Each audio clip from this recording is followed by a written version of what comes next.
Hello hi everyone, কেমন আছো তোমরা সবাই? তো চলে এসেছে একটা নতুন ব্লগ ভিডিও নিয়ে। তোমরা জানো কিছুদিন যাবত আমি আমার বাপের বাড়িতে ছিলাম, তো আজকে চলে আসলো আমার যাওয়ার দিন।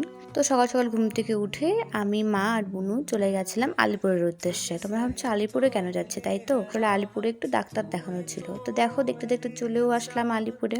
এরপর ডাক্তারের ওখানে গিয়ে কিছুক্ষণ ওয়েট করছিলাম। ডাক্তারবাবু তখনও বসেনি, উনি ওটিতে গেছিলো। পরে আসার পর দেখানো হয়ে গেল, তারপরে ওদিক দিয়ে আসছিল আমাকে নিতে। ডাক্তার দেখানোর পরে ব্লাড টেস্ট দিয়েছিল, ব্লাড টেস্ট করে ও আমাকে নিয়ে আসলো বাড়িতে। দেখো দেখতে দেখতে চলেও আসলাম বাড়িতে। এসে দেখি এখানে দুর্গাপূজার প্যান্ডেলও শুরু হয়ে গেছে। যে প্যান্ডেলটা দেখছো, এটা হচ্ছে আমাদের এখানে আনন্দ মেলা শুরু হয়েছে। তো তারপরে হচ্ছে বাড়িতে চলে আসলাম, এসে ফ্রেশ হয়ে খাওয়া দাওয়া করে নিলাম। খাওয়া দাওয়া করে একটু ঘুমিয়েছিলাম। ঘুম থেকে উঠে তারপরে একটু দোকানে বসেছিলাম। তারপর দোকান থেকে বাড়িতে গিয়ে দেখি মা ভাত আর তালের ক্ষীর বসিয়েছে। তারপরে ভাতটা নামিয়ে আমি এখানে তালের বড়া বসিয়ে দিলাম। তো আজকে মিনি ব্লগটা এতটুকুনি ছিল, তোমরা জানিও কিরকম লেগেছে। তো thank you for watching, by.